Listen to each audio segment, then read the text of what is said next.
तो मूवी शुरू होती है और हमें एक साइंटिस्ट के साथ उसकी एक बेटी वे को दिखाया जाता है। दोनों के चेहरे पर एक अजीब सा निशान है जो कि उनकी खूबसूरती को कम किए जा रहा था। इस साइंटिस्ट ने अपने ही घर में एक लैब बना रखा था और काफी अरसे से वह किसी चीज पर एक्सपेरिमेंट किए जा रहा था। उसी टाइम वह पेपर पर एक फूल का पिक्चर ड्रॉ कर रही थी जिसे क्रॉप फ्लावर भी कहा जाता है। उसके डैड उसे इस फ्लावर के बारे में बताने लग जाते हैं कि इसकी हीलिंग पावर बहुत ही ज्यादा मात्रा में है और ये कई सालों के बाद जंगलों के बीचों बीच उगा हुआ पाया जाता है। साइंटिस्ट बताने लग जाता है कि उन्होंने कई बार उस फूल को अपने एक्सपेरिमेंट में इस्तेमाल किया हुआ था। खैर, काफी दिनों के बाद वह साइंटिस्ट ने एक ऐसा सीरम बना लेता है जिससे वह अपने मुंह के निशान को छुपा सकता था। दरअसल उसने एक ऐसा सीरम को तैयार कर चुका था कि दो चीजों के टिश्यूज को आपस में जोड़ सकता था। यही सब देखते हुए वह एक स्किन का टुकड़ा काटता है और उसमें अपने बनाए गए केमिकल को मिलाकर अपने फेस पर चिपका लेता है। चेहरे पर लगते ही स्किन का वह टुकड़ा अपने आप ही बढ़ने लग जाता है। उसके इश्यूज जनरेट होने लगते हैं और अब वो स्किन बिल्कुल धीरे धीरे करके उसके मुंह को भी ढांपने लग जाती है। ये देखने के बाद तो वह काफी घबरा जाता है। उसकी चाहत भी ऐसी नहीं थी जो अभी उसके साथ हुए जा रहा है। वह तो सिर्फ अपने मुंह के निशान को खत्म करना चाहता था, लेकिन स्किन के इस टुकड़े ने उसके पूरे मुंह को ही कवर कर लिया था। यह देखने के बाद तो साइंटिस्ट ने डर कर अपने होठों वाले जगह पर कट लगा लिया, लेकिन उसके काटने के बावजूद भी वह दोबारा से जुड़ता जा रहा था। उसकी स्किन, उसकी आंख, नाक, सब जगह फैलती ही जा रही थी। बार बार वो अपने होंठ, नाक, कान सब जगह पर कट मारता रहा। यही सब उसे करते हुए देखकर वे घबरा जाती हैं और आखिरकार डरकर वे ने ही अपने डैड को चाकू से स्टैब कर करके मार दिया। इस हादसे से वे बिल्कुल पूरी तरह से टूट चुकी थी। उसने अपने ही डैड की जान ले ली थी और अब उसके पास कोई भी नहीं बचा हुआ था। वक्त गुजरने के साथ साथ वे पढ़ती चली गई। वह पढ़ाई में अपने डैड की तरह बहुत ही अच्छी थी और वजह भी ये रहा कि उसे यूएस की एक बड़ी यूनिवर्सिटी में स्कॉलरशिप मिल गई और वह अपने घर जहां पर रहती थी उस जगह को छोड़कर यूएस चली गई। पता चलता है कि यूएस में वे अपने आंटी के पास में रहने वाली थी जिसकी एनजी नाम की एक बेटी भी थी और एनजी वे के यहाँ आने से खुश इसलिए नहीं थी क्योंकि उसे अपना रूम शेयर करना पड़ रहा। यह खैर वे अब रूम में चली जाती है और एक छोटा टेम्पल बना लेती है जिसमें अपने डैड के पिक्चर रखकर उनका पूजा करने लगती है। दरअसल वह अपने ही डैड को अपना गॉड मानती थी। कुछ टाइम जब गुजरा तो हम उसके डैड के कुछ नोट्स के साथ कुछ चीजें देख पाते हैं और ये पर हमें ये पता चलता है कि वे अभी तक उसी एक्सपेरिमेंट को किए जा रही है जिसकी वजह से उसकी डैड मारे गए थे। अगले दिन वे यूनिवर्सिटी का पहला दिन था। वहां जाते हुए उसे रास्ते में एक आदमी मिलता है जो होमलेस था और यही फुटपाथ पर बैठा रहता था। उसका चेहरा देखने के लायक तो बिल्कुल भी नहीं था क्योंकि उसका चेहरा बहुत ही ज्यादा बिगड़ा हुआ था। वे उसे कुछ टाइम तक बस देखती रह गई। पूछने पर कि यूनिवर्सिटी का रास्ता किधर से जाता है तो ये आदमी वे की मदद भी किया, जिसके बाद वे वहां से चली गई। क्लास में आने के बाद बहुत ही खुशी के साथ क्लास टीचर वे का इंट्रोडक्शन किया करवाते हैं क्योंकि वे ने एंट्री टेस्ट में 100% स्कोर किया हुआ था और यह सालों में पहली बार था जो ऐसा हुआ था। क्लास खत्म होने के बाद वे अपने साइंस लैब आती है और यहां से कुछ चीजें लेने की कोशिश करती है। उसकी ऐसे करते हुए उसे उसके प्रोफेसर देख लेते हैं और उससे पूछने लग जाते हैं, तुम यहां पर क्या कर रही हो? वे बताती हैं कि मुझे कुछ एक्सपेरिमेंट करनी है जिसके लिए मैं यहां से कुछ चीजें लेने के लिए आई हूं। प्रोफेसर उसे कहते हैं, इस तरह से यहां से कुछ भी चीजें लेकर जाना अलाउ नहीं है, लेकिन हाँ, अगर तुम मेरी लैब असिस्टेंट बनती हो तो तुम यहाँ की चीजें इस्तेमाल कर पाओगी। वे प्रोफेसर को बताती है कि मेरे फादर भी साइंटिस्ट थे और मुझे उन्हीं के रिसर्च को आगे की तरफ लेकर जानी है। उसके हाथ में रिसर्च वाली डायरी भी थी जिसे प्रोफेसर देखने लग जाते हैं और उसे देखकर वो बहुत ज्यादा हैरान हो गए। वे के जाने के बाद उसने वे के डैड के बारे में रिसर्च किया तो उन्हें पता चला कि वे के डैड सच में बहुत ही एक जीनियस साइंटिस्ट थे, लेकिन उन्हें फंडिंग ना मिलने की वजह से वह अपने किसी भी एक्सपेरिमेंट्स पर पूरी तरह से काम नहीं कर सके। सीन शिफ्ट हुआ और दूसरी तरफ दिखाया जाता है कि वे की कजिन एनजी की दो दोस्त उसके घर पर आई हैं। वो यहाँ पर वे की सामानों को छेड़ने लग जाती हैं और इस दौरान उन्हें खून से भरे हुए कुछ टूल्स, एक्सपेरिमेंट से रिलेटेड चीजें और डरावनी एक्सपेरिमेंट्स की पिक्चर दिखाई दे पड़ती हैं, जिन्हें देखने के बाद तीनों को डर लगने लग जाता है। खैर, अगले दिन का टाइम आ जाता है और हमें दिखाया गया कि एनजी आज भी अपने दोनों फ्रेंड्स के साथ बैठी हुई थी। वे को उन्हें देखकर बहुत अच्छा लगा। वे भी इस तरह की दोस्त बनाना चाहती थी, इसीलिए वह उनके पास जाकर उनसे खुद ही दोस्ती का हाथ बढ़ाया और इन सबको लंच के लिए ऑफर किया। वे के चेहरे के निशान को देखते ही सभी वे से कतराने लग गए थे। वह तैयार तो नहीं हो रहे थे, लेकिन बहुत दूर तक सोचते हुए उन्होंने रेस्टोरेंट जाने के लिए हामी भर ली। लेकिन वहां जाकर उन्होंने जब वे को अजीब तरीके से खाता हुआ देखा तो सभी वे को रेस्टोरेंट में अकेला ही छोड़कर भाग गई। वे ने उन सारे खाने को पैक करवाया और बाहर आकर उन खाने को उस होमलेस आदमी को दे दिया जिसका मुंह खराब था। यहां पर बैठकर उस होमलेस आदमी से बातें करने लग जाती है, क्योंकि आज वह बहुत ज्यादा उदास दिखाई दे रही थी। वह उस होमलेस आदमी से कहने लग जाती है, मेरे मुंह पर जो यह निशान है मुझे बहुत ही बदसूरत बना देता है। उसकी बात सुनकर होमलेस कहने लग जाता है कि ऐसा नहीं है, जैसी हो वैसे ही बहुत अच्छी दिखती हो। उसके साथ बातें करते टाइम वे को कुछ अच्छा महसूस हुआ था। यहां से घर जाने के लिए जब वह आगे बढ़ ही रही थी कि रास्ते में उसे उसके प्रोफेसर मिल गए, जिन्होंने उसे लिफ्ट भी दी थी। दरअसल वह उसके लिए एक प्रपोजल लेकर आए थे। वो उससे कहते हैं कि मैं तुम्हारी इस रिसर्च को कंप्लीट करने में मदद करूंगा, जिसके लिए प्रोफेसर को वे की परमिशन चाहिए थी, क्योंकि यह वे के डैड की रिसर्च थी। यह सुनने के बाद तो वे खुश हो गई और उसकी बात मानकर हां कर दी, क्योंकि प्रोफेसर पहले इंसान थे जो उसकी मदद कर रहे थे। अगले ही दिन से वह लोग उस एक्सपेरिमेंट पर काम भी करना शुरू कर देते हैं। काफी दिन तक इनका एक्सपेरिमेंट्स चलता रहा, लेकिन आज भी कुछ हाथ नहीं लगा, यानी इनका एक्सपेरिमेंट्स काम नहीं कर रहा था। उनकी सारी मेहनत बेकार जाती हुई दिखाई दे रही थी। इन्हें इनकी मर्जी के रिजल्ट्स नहीं मिल पा रहे थे और इस चीज से प्रोफेसर फ्रस्ट्रेट होकर इस एक्सपेरिमेंट को बंद करने का फैसला किया। आज के दिन जब वे उदास हुई दिखाई दे रही थी तो उसी टाइम लैब में एनजी की दोस्त एलेक्स आ गई। दरअसल वह भी लैब असिस्टेंट अप्लाई करने के लिए आई थी और प्रोफेसर ने उसकी भी रिक्वेस्ट को एक्सेप्ट कर लिया। घर जाते हुए वह वे के साथ ही जाती है और रास्ते में वह पिछले दिनों के लिए वे से माफी भी मांगकर उससे दोस्ती भी कर लेती है। इस टाइम एलेक्स के पास एक पोस्टर था जिसमें उसी फ्लावर की पिक्चर थी जिस फूल को उसके डैड अपने एक्सपेरिमेंट्स में यूज किया करते थे। यह देखने के बाद तो वे के दिमाग में बहुत सी खिचड़ी पकने लग गई। उसे पता चला कि इस फूल को पास के ही एक एग्जीबिशन में लगाया गया है। यह पढ़कर उसे अपने डैड की बात याद आई कि उनके एक्सपेरिमेंट के लिए उस फ्लावर को आना बहुत ही जरूरी था। इसलिए उसने फैसला कर लिया वो उस फूल को किसी भी कीमत पर हासिल करके ही रहेगी। रात होने पर वह चुपके से उस करीबी फार्म हाउस पर जाती है और एग्जीबिशन से उस फ्लावर को चुरा लाती है। सीधा फ्लावर को लेकर साइंस लैब में आ गई और वहां आकर अपना एक्सपेरिमेंट्स करना शुरू कर देती है। इस साइंस लैब में प्रोफेसर और एलेक्स पहले से ही छुपकर बैठे हुए थे, जिन्हें वे ने अपने एक्सपेरिमेंट्स में इतना गुम हो गई थी कि उसने नोटिस ही नहीं किया। उसने उस फ्लावर में से कुछ एक्सट्रैक्ट निकाला और उसने उसे अपने एक्सपेरिमेंट के अंदर ऐड कर दिया, जिसके बाद उनसे अपने पैर की स्किन को काटा और उसकी 2 टुकड़े करके उस पे वो सीरम अप्लाई किया। हैरानी की बात तो यह था कि उस सीरम ने आपस में उन स्किन के दोनों टुकड़ों को जोड़ भी दिया। अब जहां से उसने अपने स्किन को उतारी थी वह वहां पर यही सीरम को लगाती है और अपना स्किन का ही टुकड़ा लगा देती है। देखते ही देखते स्किन दोबारा से जनरेट हो जाती है, यानी वहां पर दोबारा से स्किन बनने लग जाती है। प्रोफेसर खिड़की से हैरान होकर यह सब कुछ देखते रह जाते हैं। फौरन ही एलेक्स को यहां से भेज देते हैं और फिर वे के पास आकर उससे पूछने लग जाते हैं, आखिर तुम क्या किए जा रही हो। अब यहां पर वे प्रोफेसर को एक्सप्लेन करते हुए बताती हैं कि किस तरह उस फूल के सीरम ने उनके एक्सपेरिमेंट को कामयाब कर दिया था। अब उनका एक्सपेरिमेंट काम कर रहा था। वह जब अपने पैर की स्किन को प्रोफेसर को दिखा रही थी उस टाइम पर एलेक्स कुछ गलत समझकर उन दोनों से जेलस होने लग गई और उसने वे की अजीब गरीब पिक्चर्स भी ले ली, जिसके बाद उसने वे को डांटा और वे यहां से चली गई। वे एलेक्स की यहां पर इस तरह से आने पर घबरा सा गई। घबराहट में वह अपनी नोटबुक भी यहीं लैब में छोड़ गई थी, जिसे देखकर प्रोफेसर बहुत ज्यादा खुश हो गए। एलेक्स ने अब तक वे की फोटो वे की कजन एनजी को भी सेंड कर दी थी, जबकि यहां पर प्रोफेसर वे के डैड की डायरी को इंग्लिश में ट्रांसलेट करने की कोशिश में लग गए थे। एनजी इन तस्वीरों को देखकर बहुत ही ज्यादा गुस्से में आ गई थी और गुस्से में उसने वे के कमरे से उसकी बहुत सी चीजों को तोड़फोड़ दिया।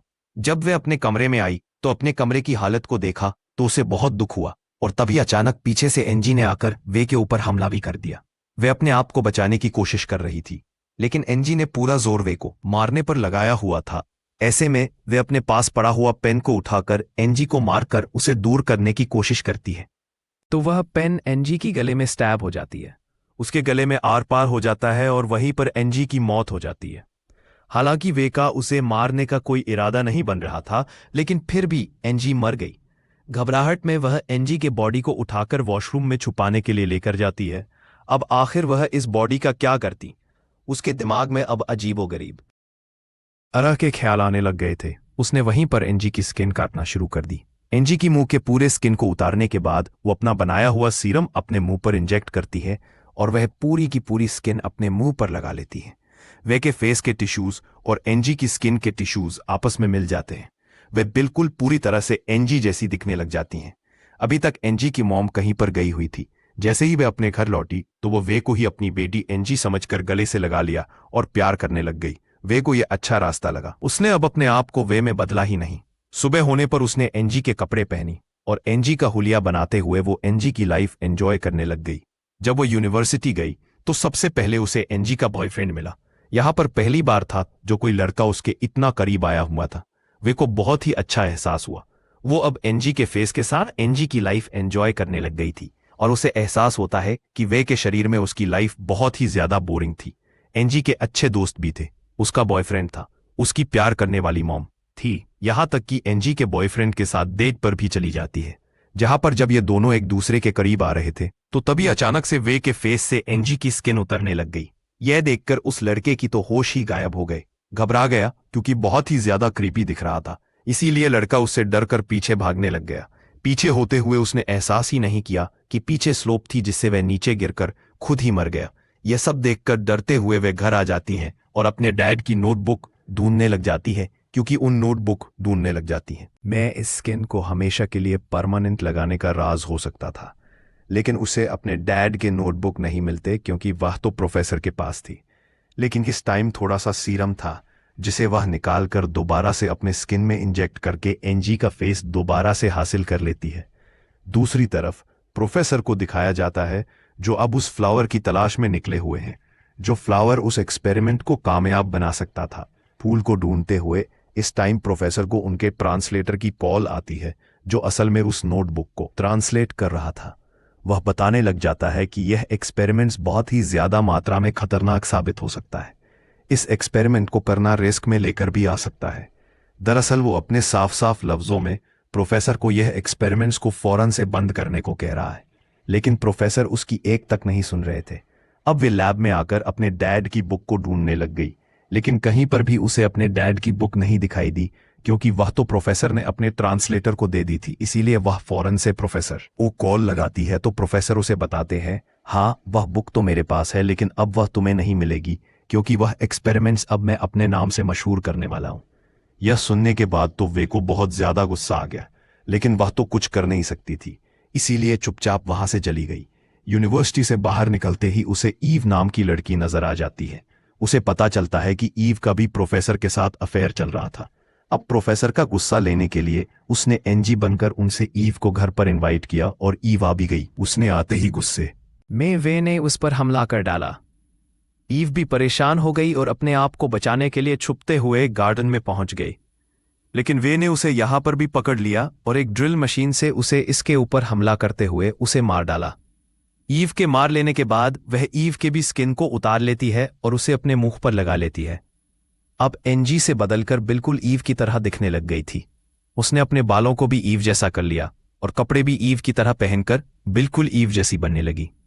उसकी फोन को देखते हुए उसने ईव का स्टाइल भी कॉपी कर ली ताकि कोई भी उसे पहचान ना पाए। इन्हीं सब के दौरान हम देख पाते हैं कि उसके नेबर का डॉग ये सब देखकर बहुत ज्यादा भौंके जा रहा था। इसीलिए नेबर ने पुलिस को कॉल कर दी, लेकिन पुलिस वाले जब घर आए तो उन्होंने ईव को टॉवल में देखा और उसे कुछ भी कहे बगैर चले गए। अगली सुबह जब वह ईव के फेस के साथ जब यूनिवर्सिटी में जाती है, उसे यहां पर बहुत अच्छा लगने लग जाता है क्योंकि ईव यहां की एक बहुत ही पॉपुलर स्टूडेंट थी। उसे देखकर सब खुश हो जाते हैं। अब ईव की ही शक्ल में वो प्रोफेसर के घर जाती है। वह जानती थी कि यहां से उसे अपने डैड की नोटबुक मिल जाएगी। प्रोफेसर ने भी ये नहीं जानते थे कि वो ईव के शक्ल में वे ही हैं। उसे अपने घर में जाने के लिए एंट्री दे देते हैं। वे पूरे घर में अपने डैड की नोटबुक को ढूंढने लग जाती है, लेकिन कहीं भी बुक उसे नहीं मिल रही थी। गुस्से में वह वापस आ गई। रात होने पर उसने जो दोनों मर्डर कर रखे थे, सबसे पहले उनकी लाशों को टिकाने लगाती है। एनजी और ईव की बॉडी को उसने पुल में डाल दिया और फिर एनजी और ईव की मोबाइल को चेक करने लग गई थी, जहां पर उसे अपने और प्रोफेसर की वह पिक्चर मिल गई जिसके जरिए एलेक्स उसे बदनाम करना चाहती थी। उसने यही पिक्चर अब प्रोफेसर के खिलाफ इस्तेमाल की और वो पिक्चर अथॉरिस को ईमेल कर दी। जब अथॉरिस को पता चला कि प्रोफेसर अपने फायदे के लिए लड़कियों का इस्तेमाल कर रहे हैं, तो उन्होंने फौरन ही प्रोफेसर को पुलिस में अरेस्ट करवा दिया। लेकिन प्रोफेसर के अथॉरिटीज भी काफी ज्यादा थी। अगले ही दिन वो बेल होकर छूट गया और घर आकर वहीं एक्सपेरिमेंट्स को दोबारा से स्टार्ट कर दिया, जो असल में वे के डैड का था। स्टेप्स को फॉलो करने के बाद आखिरकार उसने भी सीरम को तैयार कर लिया और 2 स्किन के टिश्यूज को जोड़ने की कोशिश की। हैरान के साथ उस केमिकल की वजह से 2 स्किन के टिश्यूज जुड़ गए, यानी उसका एक्सपेरिमेंट्स भी कामयाब हो गया। इस कामयाबी के बाद तो प्रोफेसर को खुशी का कोई ठिकाना ही नहीं था। इसी दौरान यहां पर हम देख पाते हैं कि वे यानी ईव यहां पर आ जाती है। असल में ईव के शक्ल में वे यहां आ जाती हैं, जिससे प्रोफेसर बहुत ज्यादा एक्साइटेड हो जाते हैं और उसे अपने लिविंग रूम में बैठाकर अपने लिए कुछ खाने पीने को लेने को चले जाते हैं। अब वे को तो यहां पर अपने डैड नोटबुक चाहिए थी। उसके जाते ही अपने नोटबुक को ढूंढने लग जाती है कि तभी उसे कैबिन में वो सीरम मिल गया जो अभी अभी प्रोफेसर ने बनाया हुआ था। सीरम को लेते ही वो बिना देरी किए यहां से भाग गई। उसके यहां से भागने पर प्रोफेसर को थोड़ा यहां पर शक हुआ और उसने जब अपना कैबिन खोलकर देखा तो वहां पर उसका बनाया हुआ सीरम नहीं था। रात में वे अब अपने असली चेहरे के साथ अपने घर पर थी। तभी एलिस उसके पास आती है और उसे बताती है कि उनके दोनों दोस्त अजीब तरीके से गायब हो गए हैं। इस चीज को लेकर वो काफी दुखी थी। वे ने उसको गले से पकड़ गई, लगाकर उसे सहारा दिया। एलिस को अब पानी पीना था, इसीलिए उसने जब फ्रिज को खोला तो उसने देखा कि उसके दोनों दोस्तों के शरीर के कटे हुए हिस्से फ्रिज किए गए थे। ये देखने के बाद तो उसके होश ही गायब हो गई और चीखने लग गई। इससे पहले कि कोई उसकी चीखे को सुन लेता या वह बाहर जाकर किसी को बता देती, फौरन से वे क्लीन ट्रैप से उसके मुंह को ढांपकर उसके दम को घोटते हुए उसका भी मर्डर कर डालती है। अभी वो उसके बॉडी को छुपाया ही नहीं था कि तभी उसके घर के डोरबेल बज जाती है। बाहर प्रोफेसर आए हुए थे, जो लॉक को खोला हुआ देखकर फिर घर के अंदर आ गए। घर के अंदर वे बहुत ही अजीब अंदाज के साथ बैठी हुई थी। प्रोफेसर को देखते ही अजीब तरह से हंसने लग गई। यह देखकर प्रोफेसर को भी बहुत अजीब लग रहा था। लेकिन यहां पर वह जब प्रोफेसर को उनके एक्सपेरिमेंट पर कामयाब होने पर बधाई देती है तो प्रोफेसर भी खुश हो जाते हैं। लेकिन फिर वे गुस्से में कहती है, यह तुम्हारा नहीं, मेरे डैड का एक्सपेरिमेंट था। प्रोफेसर अब वे की बातों को इग्नोर करते हुए फ्रिज की तरफ बढ़ते हैं अपने सीरम को लेने के लिए। जैसे ही फ्रिज को खोलते हैं तो वहां पर मरी हुई लाशें को देखकर उनका भी दम निकल जाता है। अब उस आदमी को कंट्रोल कर पाना काफी मुश्किल सा हो गया था। लेकिन वे ने यहां पर भी चालाकी दिखाई और वह एक बेहोश करने वाला इंजेक्शन प्रोफेसर के गले में स्टेप करते हुए उसे बेहोश कर दिया। कुछ देर के बाद जब प्रोफेसर को होश आया तो उन्होंने देखा मैंने उसकी पूरी बॉडी की स्किन को उतार दी थी। यह देखकर वह जोर जोर से चिल्लाने लग गए। अब वे उस सीरम को भरकर प्रोफेसर को लगा रही थी और इसके बाद एक स्किन का टुकड़ा प्रोफेसर के शरीर में लगा देती है। यह स्किन खुद अपने आप बढ़ने लग जाती है, जैसे वह मूवी के स्टार्टिंग सीन में वे के डैड साइंटिस्ट के मुंह पर बढ़ने लग गई थी। वे इस टाइम प्रोफेसर के मुंह में एक स्ट्रो रख दिया था। स्ट्रो के अलावा वो स्किन उसके बॉडी के हर जगह पर फैलने लग गई थी। स्किन की वजह से प्रोफेसर का दम घुटने लग गया और कुछ ही देर में वह मारे गए। मरने से पहले उसने जो चीखें मारी थी उस आवाज को उसके नेबर ने सुन ली थी, इसीलिए नेबर ने दोबारा से पुलिस को इन्फॉर्म कर दिया।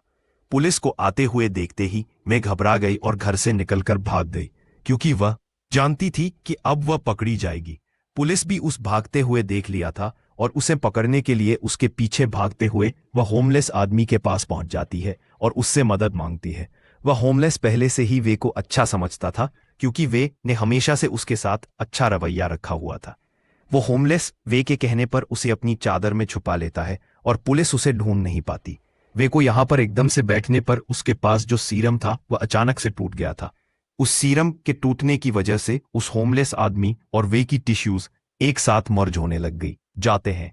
उनकी बॉडी भी एक दूसरे के साथ फ्यूज होने लग जाती है और वह दोनों मिलकर एक अजीब से मॉन्स्टर में बदल जाते हैं। वे अब कुछ भी नहीं कर सकती थी। वो मॉन्स्टर बनी वहीं पर बैठी हुई थी।